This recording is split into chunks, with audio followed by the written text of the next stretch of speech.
Vamos lá, galera. Mais um assunto dentro da ecologia, um dos últimos, tá bom? Tá quase acabando a ecologia. Ainda faltam as relações ecológicas e os ciclos biogeoquímicos, mas são mais rápidos e mais fáceis também. Fazem mais parte do nosso cotidiano. Bom, sucessões ecológicas. O que é isso?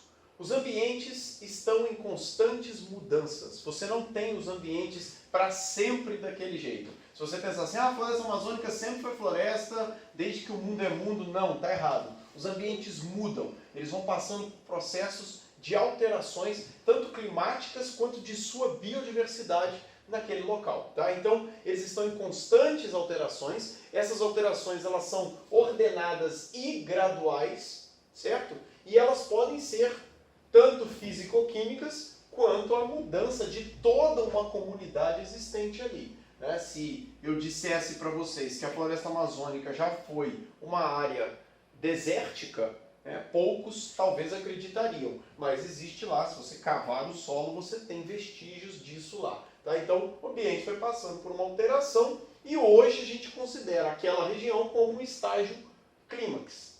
O que é o clímax? É o auge do que dá para chegar em termos de complexidade. É um ambiente com muita biodiversidade, com ambientes dentro daquele próprio ambiente que são variados, né? Então, a gente vai falar um pouquinho de clímax, a gente vai entender melhor.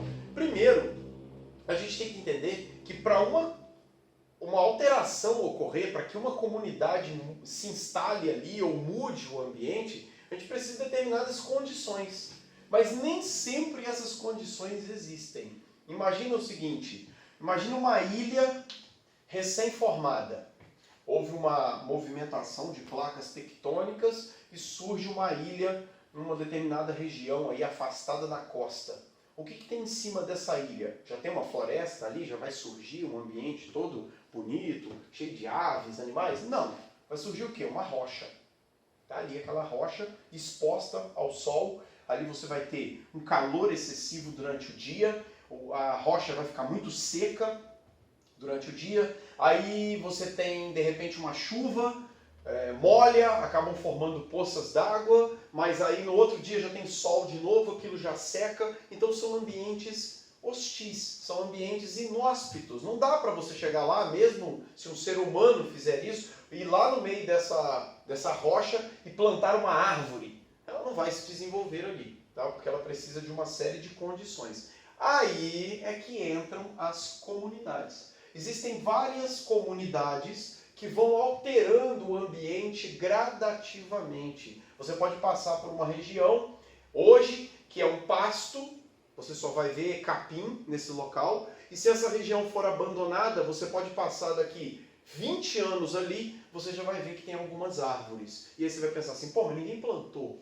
Ninguém foi ali plantar essas árvores, como é que elas surgiram ali? Então as sementes são trazidas pelos animais, pelo vento, e o ambiente vai sendo colonizado. Mas para que isso tenha para que isso aconteça, nós precisamos que o ambiente seja alterado gradativamente. Então eu vou voltar nesse exemplo da ilha que eu falei, ou um vulcão que entrou em erupção, acabou com tudo que estava ali em volta, a lava vulcânica depois ela vai virar uma rocha, então o solo vai ficar ali, as pessoas falam, o solo é fértil depois que um vulcão entra em erupção, mas não é logo depois, é depois de muito tempo. Então a gente precisa ter primeiro uma alteração daquele ambiente, que apesar de ter ali uma grande quantidade de sais minerais, eles estão presos na rocha, eles não estão disponíveis para que uma planta possa absorver, crescer, produzir frutos, flores e isso atrair animais para aquele ambiente. Então a gente tem que ter uma alteração. Essa alteração inicial, ela vai ser feita pelas comunidades pioneiras, também conhecido como ECESI. É bom saber esse nome aqui. Então, comunidade pioneira são os primeiros a chegar naquele local, são os que têm condições de se instalar ali, e o termo ECESI também é importante. Esses caras aqui, se você chegar numa floresta, você também encontra. Você vai ter bactérias, fungos, algas, cianobactérias no ambiente clímax. Só que só eles têm condições de se instalar num ambiente que não tem nenhuma condição favorável. um ambiente que tem uma variação enorme de temperatura, um ambiente às vezes muito seco, porque quando você fala de algas, bactérias e cianobactérias, esses caras aqui, eles são os organismos mais autossuficientes do planeta. As cianobactérias principalmente. Esses caras aqui sobrevivem com água, alguns sais minerais e luz. E não precisa ser tanta luz também não. Um pouco de luz já é o suficiente para esses caras aí sobreviverem. E aí eles começam a explorar aquele ambiente. Quando a gente fala de potencial biótico, imagina um ambiente novo que tem água, sais minerais e luz, que é tudo que eles precisam. Eles vão conseguir colonizar. E aí eles vão ter um potencial biótico bem elevado, eles vão se reproduzir ativamente. Esses caras aqui, eles conseguem alterar o ambiente de forma gradual e bem lenta. Eles vão mudando as condições do ambiente. Imagina o seguinte, é um ambiente onde você... os sais minerais, por exemplo, estão ali, presos nas rochas. Líquens, também são considerados comunidades pioneiras, eles conseguem se instalar em cima da rocha. Algas, né? O líquen é formado por algas também. Então, esses organismos eles começam a liberar enzimas e essas enzimas começam a degradar a rocha. Só que isso é lento. É um processo que pode demorar 500 anos, 800 anos, depende do local, depende do organismo que está instalado ali. Só que eles vão removendo sais minerais dessas rochas. Eles não usam todos que eles removem. Então parte desses sais minerais vão ficando ali. Você ainda tem a ação do clima. Chuva, vento, raios, tudo isso vai gerando uma mudança naquele local. Com o passar do tempo vai sendo criado ali um solo. Mesmo sendo às vezes um solo pobre, ele já tem condições ali para que um vegetal mais simples consiga se instalar. Quer ver um exemplo? Se você analisar nas ruas das cidades, você tem surgimento de grama, mato, nas calçadas. Ah, mas ela não está no cimento. Não, ela não está, ela está na frestinha do cimento. Porque ali pode ter acumulado uma terrinha, uma areia. Esses são vegetais que precisam de poucos recursos. Então eles conseguem sobreviver nesses locais. Tendo ali uma chuva, luz e um pouquinho de sais minerais, já é o suficiente. Então, alterar o ambiente, sobreviver em condições inóspitas e ir mudando essas condições é o papel da comunidade ESSESI. Eu falei com vocês que vão retirando sais minerais das rochas, né? Algumas dessas rochas vão ficando porosas. Quando dá uma chuva, a água se acumula nesses poros. Ou seja, você já vai ter uma disponibilidade de água mais constante. Isso já é uma mudança climática no ambiente. O ambiente começa a ter uma alteração não só biológica, como também físico-química. Você começa a ter sais minerais disponíveis, água disponível. Isso é o suficiente para que novas comunidades comecem a se espalhar. E aí, a ESSESI sai dali? Não. Ela pode diminuir. Você pode começar a ter uma redução desses indivíduos. Tá? Você pensa, por exemplo, bactérias decompositoras. Né? Uma alga morre, a bactéria decompositora vai se alimentar dos restos das algas. Ela vai passar a colocar naquele ambiente, além da matéria inorgânica, né, ela também... A alga, quando morre, ela deposita naquele local matéria orgânica. Matéria orgânica é benéfico para bactérias decompositoras. Então a população de bactérias pode até aumentar com o passar do tempo naquele local. E isso é benéfico, porque aumenta a taxa de reciclagem. Tá? Já outros organismos podem diminuir suas populações. Mas não importa, a ESSESI vai permanecer naquele local. Por que eu estou chamando de comunidade?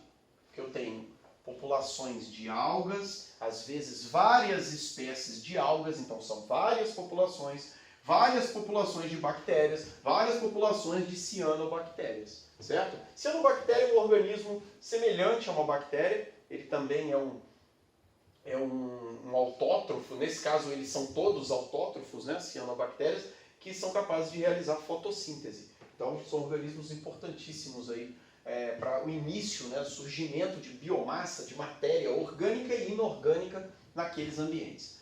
Quando o ambiente já tem alguma condição gerada pela comunidade pioneira, as comunidades intermediárias começam a aparecer. É uma sementinha que foi levada pelo vento, né? Eu acho que todo mundo já viu aquele dente de leão. né? Que aí você assopra assim, sai aquele monte, aquela nuvenzinha, uma coisinha assim, ó, todo peludinho assim, e aí você assopra, sai voando lá aquilo é a semente, aquilo é o fruto, na verdade, e ali dentro nós temos a semente. Isso aqui, ó, pode atravessar um continente, pode atravessar o oceano, sair daqui do Brasil e parar lá na Austrália, lá na África. Tá? Viajam longas distâncias. Então, pode cair uma sementinha dessa naquele local onde já tem ali uma areia, que é um solo pobre, e germinar.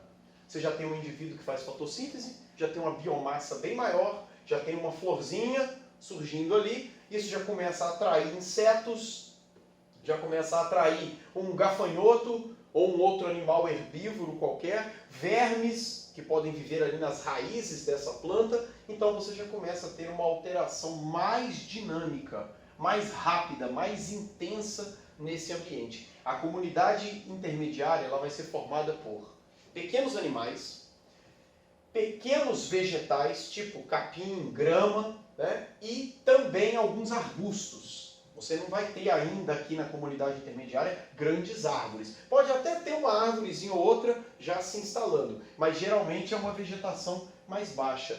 No meio dessa vegetação baixa, você já começa a ter uma grande produção de biomassa. Muita biomassa, muita decomposição feita pelas bactérias que permanecem ali. Você vai começar a ter o solo realmente sendo formado ali.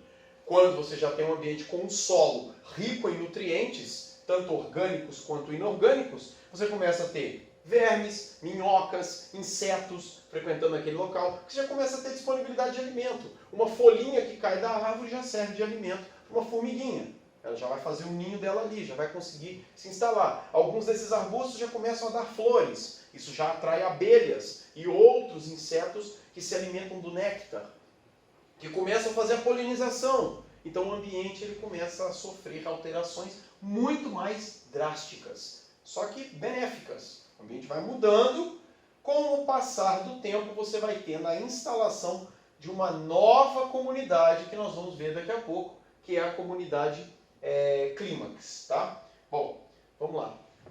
Bruno, vou ter que cortar esse finalzinho do vídeo.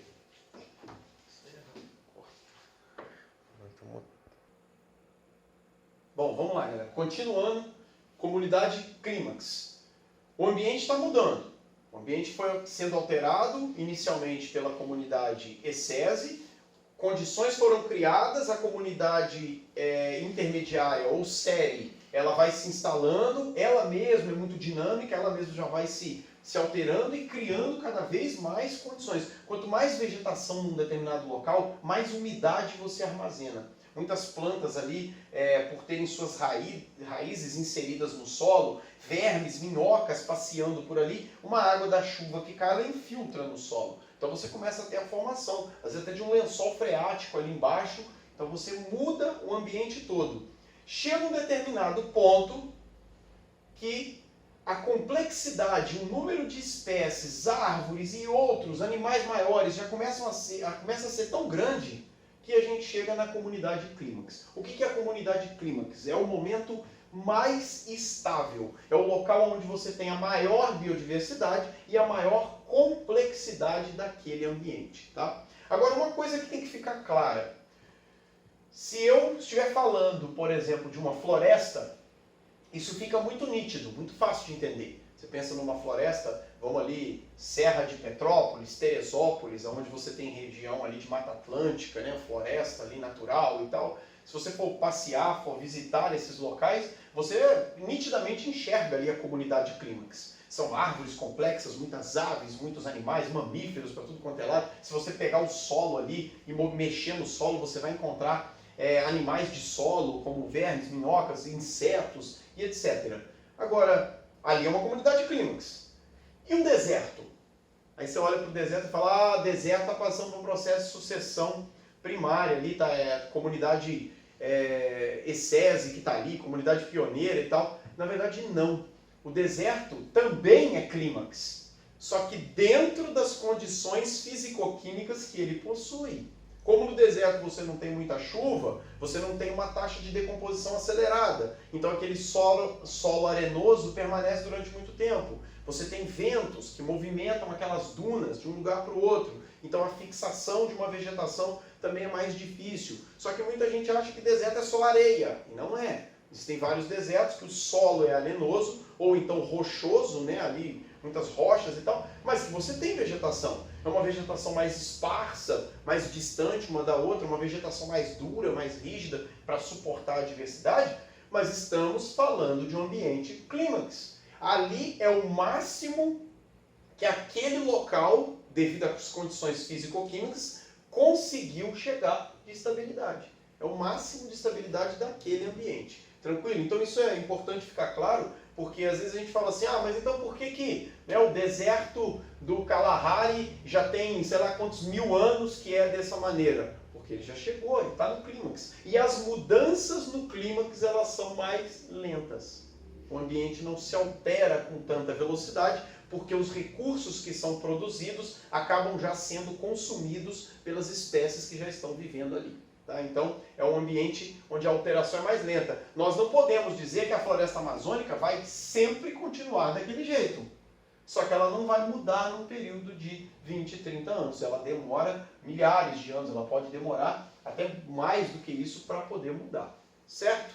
Bom, vocês agora já conhecem as 3 comunidades que alteram o ambiente. Então, nós temos a comunidade pioneira, ou ECESE, nós temos a comunidade série, que é a intermediária, que ela faz alterações bem rápidas. A comunidade pioneira demora muito a mudar o ambiente. E por último, a instalação da comunidade clímax, que é o máximo de complexidade. É o local onde você tem o máximo ali de indivíduos diferentes, de biodiversidade e tal. Só que esses processos, eles têm um tipo de sucessão. Na verdade, essas 3 comunidades, elas vão atuar para fazer os 2 tipos de sucessão que nós conhecemos. Nós temos uma sucessão que a gente chama de primária e a sucessão secundária. Elas são diferentes, mas uma coisa é importante entender. A sucessão primária, ela vai começar na ECESE, vai passar pela série e vai chegar até o clímax. É do zero. A sucessão secundária, ela vai acontecer num ambiente que já teve um clímax. É um ambiente que já é estável. E aí sofreu alguma mudança. E aí, eu preciso voltar do zero? É isso que a gente vai ver. Eu não vou voltar na comunidade ECESE. Apesar dela estar ali, ela ser importante, eu não preciso criar condições naquele ambiente. Então vamos ver primeiro a sucessão primária, né, que é a que começa do zero, que é aquela que eu expliquei logo no início, que vai ocorrer em regiões estéreis, em ambientes inóspitos. Então, não tem nada ali. Não tem nada naquela região. Você só tem ali uma rocha, né? Ou então uma areia de um deserto, por exemplo. Vamos pensar num ambiente que mudou o clima, começou a chover, você já tem uma pequena mudança ali, já é o suficiente para a instalação de umas espécies. Mas vamos pensar ali na rocha, que é mais fácil. Então, você tem inicialmente a instalação da ECESE, que é a comunidade pioneira. Esses caras vão alterando o ambiente lentamente, vão criando condições até que a comunidade série se fixe ali. Essa comunidade séria, ela cria condições, vai rapidamente alterando o ambiente até ele chegar em clímax. Tem alguns estudos que mostram que em algumas regiões do planeta, o processo de sucessão primária ele pode demorar 1000 anos até chegar em clímax. Em algumas outras regiões, 2000 anos. Depende. Depende da proximidade desse ambiente com outro ambiente. Então imagina uma ilha que surgiu devido ao movimento de placa tectônica perto da costa. Ela sofre muita influência do continente. Então, sementes são carregadas para lá, é muito mais fácil chegarem ali bactérias, cianobactérias, fungos, etc. Então você acaba tendo um processo mais rápido entre aspas, né? 1000 anos, por exemplo, para você sair do ECESE até o clímax. Vai chegar uma hora que vai ter vegetação lá, principalmente se for uma área de clima tropical, subtropical. Então você vai ter ali organismos instalados ali, vivendo ali em harmonia, no máximo, né, de condições, em estabilidade, que eu quero dizer. tá? No máximo de complexidade estrutural, mas estável. Beleza? Bom, sucessão secundária, ela vai acontecer em locais aonde já tinha o clímax e aconteceu algum evento de destruição. Por exemplo, um desmatamento. Tirou toda a vegetação. Queimada, às vezes o desmatamento é seguido de queimada. Você desmata, depois você queima. Pode acontecer, mas pode acontecer só a queimada. A queimada já é a responsável também pelo desmatamento. Enchentes, pode ter acontecido um maremoto em uma determinada região, o mar avançou para dentro da floresta, acabou com aquela área ali, matou a vegetação, derrubou a vegetação, matou animais. Então, isso seria um evento de destruição. Tá? Pode ser causado pelo homem, queimada, desmatamento, o homem também causa isso. Se essa região ficar ali abandonada, é o exemplo que eu usei do pasto, você tem lá uma fazenda onde você cria gado. De repente, você não vai mais criar gado, você vai abandonar a fazenda. Você não precisa daquela área, você vai deixar lá. O que vai começar a acontecer? Vai surgir um arbusto aqui, vai surgir um outro ali, daqui a pouco tem uma árvore, aquela árvore está dando frutos, flores, frutos, você vai ter insetos que começam a migrar para esse local. Então, eu começo a ter o que eu chamo de sucessão secundária. Eu comecei do zero? Não. Por quê? Porque algumas condições já estavam ali. Como? O solo, ele já tinha sais minerais disponíveis, água disponível. Você já tinha um clima, é um local que foi desmatado? Bom, mas já chove. Mesmo que a intensidade de chuvas diminua, você continua tendo algumas chuvas naquele local. Às vezes tinha um rio passando pelo local, dentro da mata. Então, são condições já favoráveis. Com essas condições já favoráveis, você já começa a ter um processo sendo iniciado na comunidade série. Porque a comunidade pioneira, ela sempre vai existir, ela sempre vai estar ali. Só que a gente não depende da alteração drástica dela no ambiente. Lenta, porém, muda muito. Mas a gente não precisa mais dela, da alteração da ecese, para que o ambiente tenha condições favoráveis. Ele já tem condições favoráveis. Aí você vai iniciar em série e ele vai chegar novamente até o clímax. Mas eu tenho uma observação. Geralmente, quando você tem um clímax numa região e acontece um evento de destruição e ele passa por um processo de sucessão secundária, ele não chega no clímax. Ele chega numa outra condição que a gente chama de desclímax. O que é o desclímax? É uma comunidade complexa, uma comunidade bem estruturada, porém ela não é igual à comunidade que existia ali anteriormente. Por quê? Quando você queima, desmata, você elimina algumas espécies que não conseguem mais se estabelecer naquele local, que demorou muito tempo para elas se estabelecerem. Sem contar nas extinções. Imagina que você pega uma mata onde existem 50 exemplares de mico-leão-dourado e você desmata aquilo tudo, ou queima, esses animais morrem, e aí, onde é que você vai arrumar mais mico-leão-dourado? Como é que esses animais vão chegar ali de novo? Não existe mais, extinguiu, acabou. Então, muitas espécies, tanto vegetais quanto animais, elas acabam sendo extintas. Então, qual é a principal característica desse clímax? Ele é similar ao clímax, porém, ele é menos resistente. Ele não tem a mesma estrutura, a mesma resistência, a mesma complexidade que o ambiente clímax tem. É só isso. Desclímax não é um termo muito comum, não é um termo que aparece com muita frequência, mas vocês precisam saber que existe uma pequena diferença. Eles são similares, mas o desclímax ele é um ambiente mais frágil. Beleza? Vamos ver mais um detalhezinho sobre isso. Vou mostrar dois gráficos referentes à sucessão ecológica para vocês. Galera, continuando então. Eu fiz dois gráficos aqui. Um deles você pode notar que está diminuindo e o outro está aumentando. Os dois gráficos servem para o processo de sucessão ecológica, independente se ela é primária ou secundária. Então eu fiz uma seta aqui para representar, você vai fazer a leitura desses gráficos, nesse sentido aqui. Então não se preocupem se é primária ou secundária, os gráficos valem para as duas, tanto faz. Então vamos lá. Primeira coisa que a gente tem que analisar, reparem que a variabilidade das condições ambientais ela é alta. Depois ela vem diminuindo. O que é a variabilidade das condições ambientais? Pensa naquela rocha que eu falei, exposta. Choveu, bom, encheu de água. Na mesma hora fez um solzinho, secou.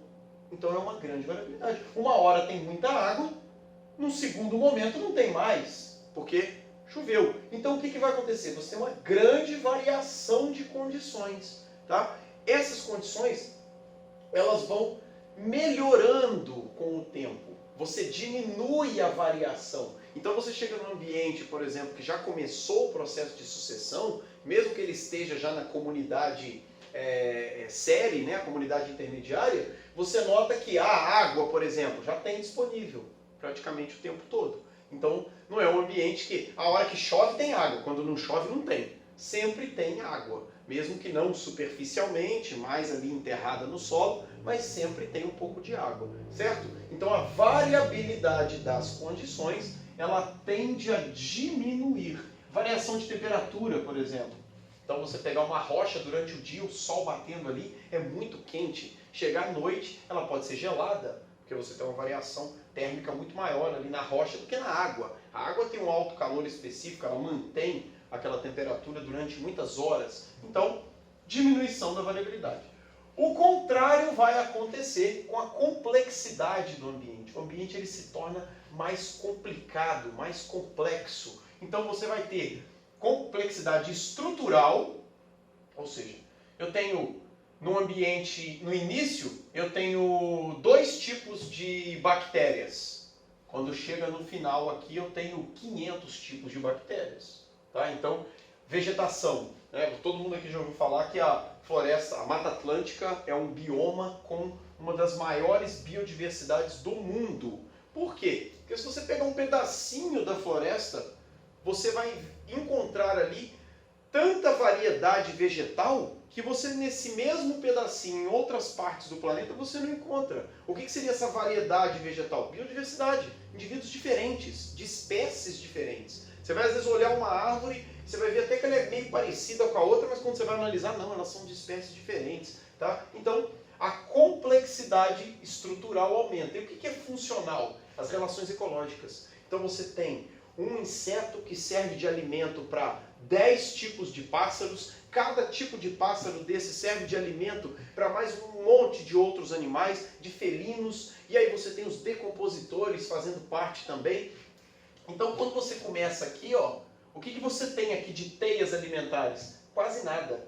Você vai ter aqui uma alga que faz fotossíntese, que morre e que serve de alimento para um fungo que acaba produzindo matéria inorgânica no ambiente para que outra alga possa absorver. Acabou, você não tem mais nada naquele ambiente. Aí vai analisar depois, quando o ambiente está em clímax. Você tem dezenas de bactérias decompositoras, dezenas de fungos. Esses fungos colonizam vários ambientes. É o tronco de árvore, é a folhinha que caiu no chão, é um animal que morreu. Você tem insetos que também comem esses animais mortos. E vem a ave, come o inseto. E aí aquela ave serve de alimento para um felino que vai morrer, que vai servir de alimento para fungos, algas, para fungos e bactérias, tá? E uma enorme quantidade de algas também nesses ambientes, perto de uma cachoeira, por exemplo. Então, a complexidade e a funcionalidade se tornam gigantescas. Tranquilo? Bom, aqui nós encerramos, né, a sucessão ecológica. Eu preciso só fazer um complemento aqui, que seria a produtividade nos ecossistemas. O que é a produtividade nos ecossistemas? É a capacidade de um ambiente em produzir biomassa. E a gente vai notar aqui, tem umas coisas que são interessantes. A gente analisa 2 tipos de produtividade, a produtividade primária bruta e a líquida, e a gente vai ver que isso aqui tem uma continha aqui que você faz. Vocês não vão precisar fazer conta, mas você tem que saber analisar que uma está ligada à outra. Vamos lá. O que seria a produtividade primária bruta? Toda a capacidade dos produtores daquele ambiente, toda a capacidade produtiva. Você não tem árvores ali, vegetação e tal. Toda a fotossíntese e a quimiossíntese que é feita naquele local. Para que serve a fotossíntese e a quimiossíntese? Não é para produzir biomassa? Não é para o organismo crescer? Então, produtividade primária bruta é o bruto de biomassa que está sendo produzido ali. Se você tem uma floresta, você tem muita vegetação e essa vegetação realiza muita fotossíntese. Imagina o crescimento desses vegetais, né? Então, são quilos e quilos, talvez toneladas de glicose produzida na fotossíntese diariamente. Tá? Quimiossíntese produz menos, mas eu coloquei porque não deixa de ser um processo de produção de biomassa. Beleza? Só que é o seguinte, quando você analisa um ambiente, você não tem só gente entre aspas, tá, gente? Você não tem só organismos produzindo, você também tem organismos consumindo. Se a produção for maior do que o consumo, você acaba chegando no resultado, que é o líquido. Produtividade primária líquida. Vai ser a biomassa que foi produzida pela produtividade primária bruta, menos a biomassa utilizada para a produção de energia. Você não se alimenta? Você se alimenta para produzir energia. Você usa esse alimento no seu metabolismo, principalmente no processo de respiração celular, que é para você produzir ATP, para suas células funcionarem. Os vegetais fazem o mesmo e os animais que vivem nesses ambientes também fazem. Então, você tem uma grande quantidade de biomassa sendo produzida, mas uma grande quantidade também sendo consumida. Então você chega nessa estrutura aqui, nessa fórmula. Produtividade primária líquida vai ser igual a bruta menos R. O que é o R? Respiração celular. É o que está sendo consumido naquele ambiente. Tá? E aí a gente tem que analisar os ambientes de forma separada. Porque olha só, eu posso ter um ambiente onde eu estou com uma comunidade séria, um ambiente em desenvolvimento. Vai ser de um jeito a produtividade primária bruta e líquida. Quando eu pego um ambiente clímax, bruto e líquido também vão ser diferentes. Então vamos analisar, eu deixei em branco o quadrinho aqui, para a gente poder fazer e tentar resolver isso aqui. Olha só. Em ambientes em desenvolvimento, não importa se é série ou se é ESSESI, comunidade pioneira, né, ESSESI, ou comunidades intermediárias, que é o caso a série. Produtividade primária bruta, ela vai ser sempre alta. Por que ela vai ser alta? Por que ela vai ser elevada? Porque eu tenho um grande número de produtores. Você pegar aquele pasto abandonado, ele tem muita grama, ele tem poucos animais. Começa a aparecer arbustos, ainda continua com poucos animais. Mesmo aparecendo ali um grilinho, né, um verme, um decompositor e tal, ainda você tem uma vegetação maior ali, produzindo, fazendo muita fotossíntese, então você acaba tendo uma produtividade primária bruta muito alta.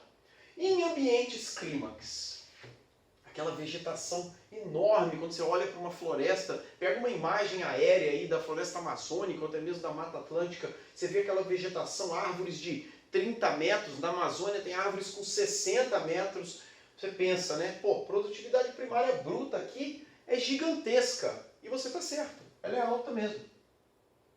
Porque você tem grandes produtores e uma quantidade enorme deles, com altas taxas de fotossíntese. Algumas árvores podem chegar a absorver uma grande quantidade de carbono por dia, né? Fazem o sequestro do carbono. Então, produtividade primária bruta no desenvolvimento ela é alta e no clímax ela também é alta, porque você tem a vegetação ali. Claro que um ambiente em desenvolvimento, a produtividade primária bruta, ela é menor do que num ambiente clímax. Mas nós estamos analisando apenas a produtividade. Então, se você tem um vegetal ali produzindo, ela já é alta. Tem luz, tem água, tem sais minerais, tem condições favoráveis a ele, então ele está produzindo. Agora vamos analisar a produtividade primária líquida. No ambiente em desenvolvimento, eu tenho um grande número de produtores. Então a produtividade primária bruta é alta. Mas a produtividade primária líquida, e aí? Agora é a dúvida.